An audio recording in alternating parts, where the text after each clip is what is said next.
It's the 20th of December 2013 and you're listening to the Pod Delusion, a podcast about interesting things. I'm James O'Malley and welcome to our Winterval special. This week we answer the questions. How the hell did we get Commander Chris Hadfield as a guest? How awesome is Commander Hadfield? What does Commander Hadfield like to talk about? And will Commander Hadfield be my friend? But first, Commander Hadfield.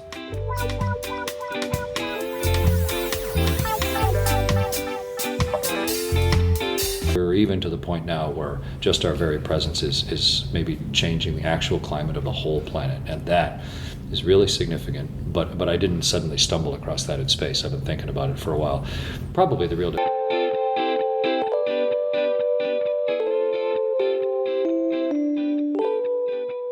Now, with only weeks to go until the start of the Sochi Winter Olympic Games, the controversy over Russia's approach to gay rights rumbles on. This week, we have a bit of an update from Marc Naimark, who works for the Federation of Gay Games, explaining how sports fans can get involved in what are called pride houses. Here he is, explaining more. Given the corruption and human rights abuses in Vladimir Putin's Russia, and the refusal of the International Olympic Committee and the International Paralympic Committee, let's not forget them, to take clear action to defend athletes and their right to freedom of expression in Sochi, many people are puzzled as to how they can enjoy the 2014 Winter Olympic and Paralympic Games and support their national team. In the UK, you'll have some great options. Pride House International has launched an appeal to local groups to organise Pride House events in their community, and there's already been a great response, notably from groups in Glasgow, Manchester and London. What would you find at your local Pride House? Well, Pride Houses were organised by local communities at the 2010 and 2012 Olympics and the 2012 UEFA European Football Championships in Warsaw. There are no rules as to what a Pride House has to be. The goal is to provide a safe and welcoming place to enjoy sport together, to defend LGBT inclusion in sport, to encourage the visibility of LGBT sport and sports organizations, and to promote a dialogue with mainstream sport. These venues are like the hospitality houses organized by various national Olympic committees. They are community-based operations that don't rely on approval or financing from the local host committee. With regard to Sochi, in 2012, a local group in Russia asked for an authorization to create a Pride House there. This was refused on grounds of morality, a sign of the rising official homophobia in the country that prefigured last summer's new national anti-gay law. Pride House International, a coalition of organizations and individuals involved in past or planned Pride Houses, came together to ask the IOC to respond to the ban on a Pride House by organizing one under their protection. This was refused. We've now asked various national Olympic committees to organize short-term events for promoting LGBT inclusion in sport, and sport for all, in their hospitality houses, with limited success. You can visit pridehouseinternational.org to see how you can appeal to your National Olympic Committee to open their doors to equality by holding a Pride House event. We've had a much more positive response from last week's call for local groups to organize their own Pride House events outside of Sochi. We've had a much more positive response from last week's call for local groups to organize their own Pride House events outside of Sochi. If a Pride House is about bringing together LGBT sports people, fans, and allies to celebrate inclusion in sport, there's no reason to limit a Pride House to the place where the international sporting event is organized. And for the 2014 Games, this nice idea is looking like a necessity. If there can't be a Pride House in Sochi, why not have dozens of Pride Houses throughout the world? Why not send a message of solidarity with Russian LGBT people and to sports authorities in our own countries and worldwide? A Pride House normally offers a range of events over several weeks. A remote Pride House in your community can offer just one or two components of a Pride House over a period as short as one day or one evening.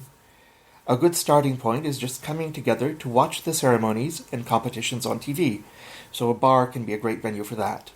You can have a talk, a movie about LGBT sport or the situation in Russia, a panel discussion. All are great components that can be part of a remote Pride House. Even better, why not work with LGBT or mainstream sports organizations to highlight the need for LGBT equality and support for inclusion in sport during a workout, a training session, a match. There are a lot of clever and imaginative people who listen to the Pod Delusion. You're more than capable of coming up with some great ideas yourselves. The best athletes in the world will be competing in Sochi.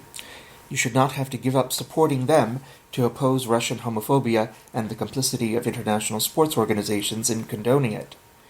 What's important is to find ways to support your team and to support the athletes without supporting the host country or the organizers of the games. Visiting or even organizing a Pride House event in your community is one way to do that. You can learn more at pridehouseinternational.org. We look forward to hearing from you. In the past few days, we've heard about how some other people will or won't be enjoying the Sochi Olympics. Joachim Gauck, president of Germany, announced that he would not be going to Sochi. Given his past protests of Russian abuses of power and the fact that he did attend the 2012 Olympics, this decision has been understood by most people as an intentional snub of Putin's games, despite the German Olympic Committee's downplaying of such interpretations. Viviane Reding, the European Union Commissioner for Justice, explicitly declared that her decision not to go to Sochi is a boycott on the grounds of human rights abuses. French President François Hollande announced that he would not be attending, but has attempted to minimize the political statement this represents.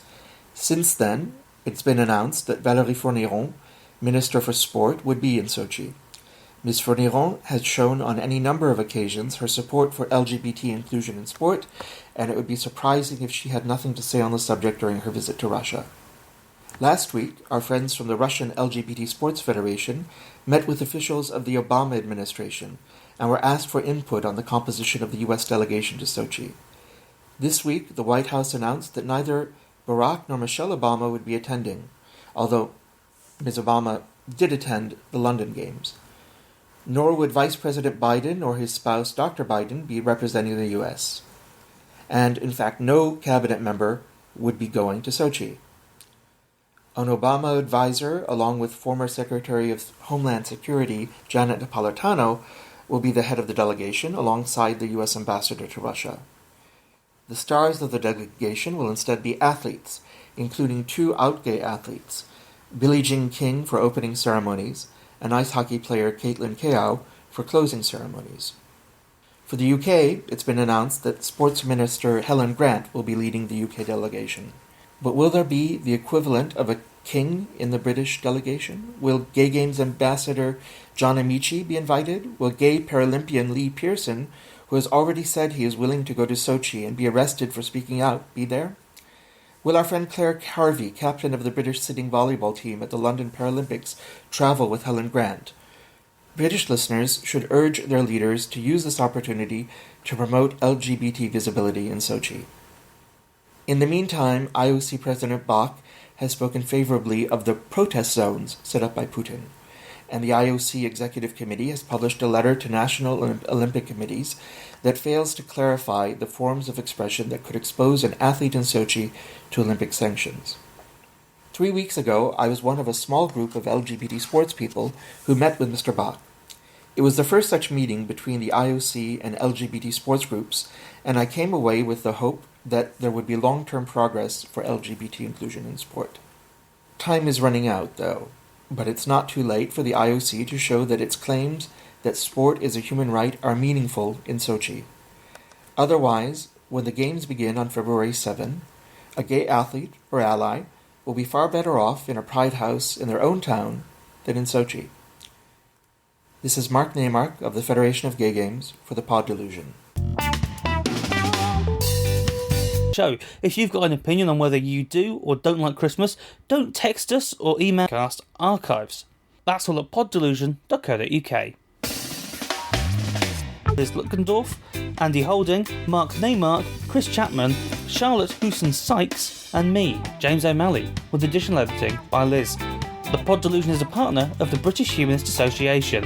Thanks for listening and have a merry Winterval.